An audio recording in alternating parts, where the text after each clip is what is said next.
وَلْتَكُنْ مِنْكُمْ أُمَّةٌ يَدْعُونَ إِلَى الْخَيْرِ وَيَأْمُرُونَ بِالْمَعْرُوفِ وَيَنْهَوْنَ عَنِ الْمُنْكَرِ وَأُولَئِكَ هُمُ الْمُفْلِحُونَ. Dunia ini sebentar. Tidak akan pernah ada orang yang kekal di muka bumi ini. Mustahil. Allah subhanahu wa ta'ala berfirman tentang Nabi Muhammad sallallahu alaihi wasallam, a'udzu billahi minasyaitonir rajim, innaka mayyitun wa innahum mayyitun. Sesungguhnya kau pasti akan mati, hai Muhammad, meninggalkan dunia ini, dan mereka pun semua akan mati. Jadi sehebat apapun Anda menjaga kesehatan, makanan yang sehat, olahraga, udara yang segar, dan seterusnya, ujungnya Anda akan mati. Betul itu bagian daripada ikhtiar dalam kehidupan kita. Ya, menjaga kesehatan, menjaga diri, ya, menikmati nikmat yang sudah Allah berikan dari udara yang segar, rumah yang nikmat, dan rumah yang besar misalnya, dan seterusnya. Itu memang bagian daripada hal yang dibolehkan dalam syariat. Tetapi kita mau sentuh dari sisi lainnya.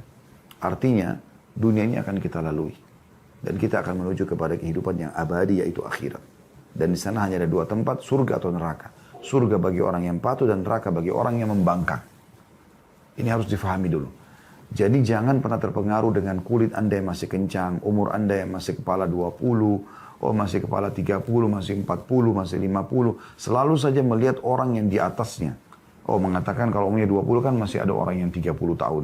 Masih ada orang yang 40 tahun. Kalau 40 tahun masih ada orang yang 50 tahun, masih ada 60. 60 tahun masih ada orang yang 70 dan 80 tahun. Terus dia terbawa dengan arus seakan-akan dia akan hidup selamanya. Sehingga dia selalu dalam kelalaian-kelalaian yang membuatnya luput dari masalah kehidupan akhirat.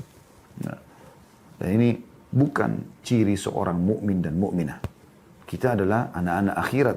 Sebagaimana Ali bin Abi Thalib radhiyallahu mengatakan, sesungguhnya dunia punya anak-anak dan akhirat punya anak-anak. Maka jadilah kalian sebagai anak-anak akhirat. Jadilah kalian sebagai anak-anak akhirat. Ya. Jadi memang kita harus menuju ke sana. Dunia ini hanya kita tunggangi untuk kehidupan abadi di sana. Allah mengatakan dalam Al-Quran, Anda sudah hafal ayatnya. A'udzu billahi minasyaitonir rajim, walal akhiratu khairu wa abqa. Kehidupan akhirat nanti jauh lebih baik, ya, jauh lebih kekal. Dan ini dijelaskan dalam banyak ayat-ayat Al-Quran berhubungan dengan masalah ini. Jadi dunia ini sangat terhina, sebentar saja, tempat untuk berlalu. Ya. Jadi bukan tempat menjadi target utama, itu dulu difahami. Sehingga kita selalu berpikir masalah akhirat, masalah akhirat, masalah akhirat. Ini memang harus menjadi target utama setiap orang di antara kita. Sehingga kalaupun dia diberikan nikmat, tidak ada kesombongan, tidak ada tabzir. Ya. Selalu dikontrol dengan hal-hal yang halal, tidak mau yang haram. Dan pada saat ada cobaan, dia bersabar, kan dia tahu dia akan mendapatkan balasan pahala yang besar pada hari kiamat nanti. Jadi akhirat itu akan mengontrol orang melalui dunia ini dengan sangat mudah. Ya. Dengan sangat mudah. Nikmat melimpah, dia tinggal bersyukur. Cobaan datang, dia tinggal bersabar. Dan dia tahu semua akan, ya, dia dapatkan pahalanya. Kalau dia bersyukur akan dapat pahalanya di akhirat nanti. Kalau dia juga bersabar atas cobaan, dia juga akan mendapatkan balasannya. Jadi ini sebuah hal yang harus menjadi pondasi dasar dalam setiap aktivitas kita dalam keseharian. Kita akan meninggalkan dunia ini. Jadi setinggi apapun jabatan yang Anda kejar, sesehat apapun badan Anda, seluas apapun rumah yang Anda miliki, seluas apapun rumah itu, sebanyak apapun harta yang menumpuk, ya, dan prestasi dunia, semua hanya akan jadi kenangan pada saat Anda meninggal dunia.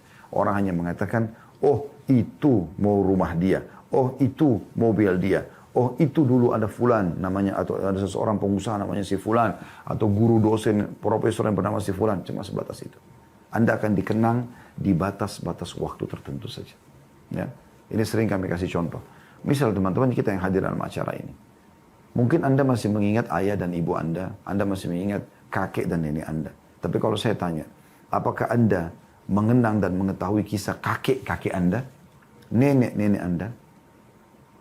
Mungkin saya yakin kita sepakat kita tidak akan mengetahui kisah tentang mereka gitu. Karena sedikitnya didokil oleh orang tua kita. Kecuali memang dia adalah orang yang saleh, yang salehah, yang meninggalkan karya ilmiah, ilmu, ya, contoh-contoh yang baik, ya, meninggalkan wakaf, pesantren, tanah yang besar yang mungkin bermanfaat bagi akhirat, itu baru kemudian dia punya, ya, sebuah nilai. Atau memang naudzubillah dia menjadi orang yang sangat buruk sekali Seperti kasus Fir'aun yang hanya dikenang keburukannya gitu kan. Tapi ini jarang terjadi. Maksud saya, orang kadang-kadang punya buruk, sudah dia meninggal, orang lepas dari keburukan dia selesai. Jadi hanya orang yang beramal soleh, orang yang baik-baik saja yang akan terkenang selalu. Oleh karena itu teman-teman sekalian, renungi baik-baik.